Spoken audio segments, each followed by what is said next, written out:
वहीं president Trump ने भी हमास की बर्बादी की बात फिर से दोहराई है।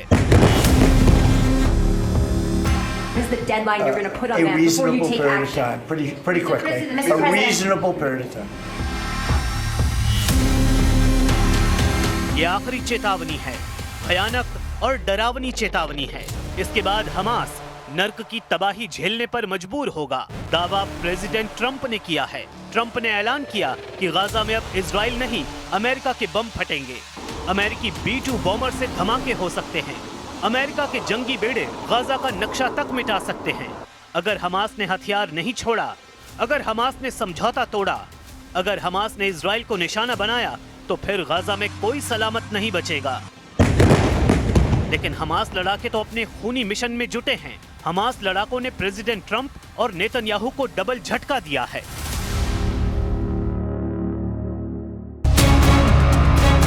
हमास का खूनी नरसंहार देख दहल गए ट्रंप। 52 लाशें बिछाकर हमास लड़ाकों ने गाजा पर कर लिया कब्जा। इजराइल को मुर्दा बम से जलाएगा हमास। युद्ध अभी ऑन है। हमास का बैकअप ईरान है। हमास ने फिर से खून खराबा शुरू कर दिया है। फिर से बारूदी तांडव मचने लगा है। हमास ने सरेआम गद्दारी की सजा दी है। हमास ने 1-2 नहीं 52 को मौत के घाट उतार दिया है। हमास ने नेतन्याहू और ट्रंप के लिए नया वॉर ट्रैप बना लिया है। हमास के हाहाकारी बदले ने ट्रंप के होश उड़ा दिए हैं। प्रेसिडेंट ट्रंप इस कदर गुस्से में हैं कि उन्होंने पहली बार अमेरिका के गाजा युद्ध में सीधी एंट्री की धमकी दे डाली है। ट्रंप ने ये तक कहा कि अगर हमास ने हथियार नहीं छोड़े तो अमेरिकी हथियारों से हमास का सफाया होगा। We want to disarm, and they will disarm, and if they don't disarm, we will disarm them, and it'll happen quickly and perhaps violently. Trump ने हमास का हॉरर वीडियो जब से देखा है, उनका दिमाग गर्म हो गया है। हमास लड़ाकों ने गाजा पट्टी में गद्दारी के आरोप लगाकर 8 लोगों को सरेआम गोलियों से भून डाला है। हमास की खूनी सनक के वीडियो ने नेतन्याहू की टेंशन भी बढ़ा दी है। वीडियो में हमास लड़ाकों ने 8 लोगों को बुरी तरह से पीटा।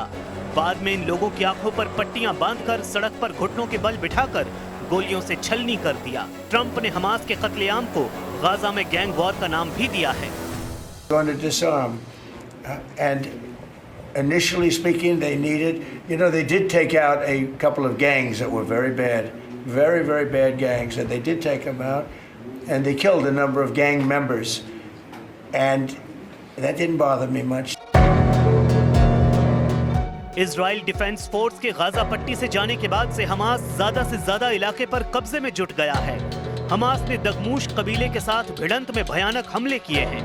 इजरायली मीडिया नेटवर्क येनेट न्यूज की रिपोर्ट के मुताबिक हमास लड़ाकों ने दगमूश कबीले के 52 लोगों को मार डाला है। हमास के नए हमलों के बाद इजराइल ने आरोप लगाया है कि लड़ाका ग्रुप युद्ध विराम समझौते की शर्तों का उल्लंघन शुरू कर चुका है। हमास ने इजरायली बंधकों के शवों में धोखाधड़ी की है। गाजा पीस प्लान के मुताबिक हमास ने इजराइल को 4 मृत बंधकों के शव लौटाए थे। हमास ने मृतक बंधकों के जो शव लौटाए थे, उनमें से एक शव इजरायली बंधक का नहीं है। इजरायली बंधक बताकर जो शव भेजा गया वो गाजा के किसी आदमी का है। हमास की इस हरकत के बाद इजराइल ने तेवर सख्त कर लिए हैं।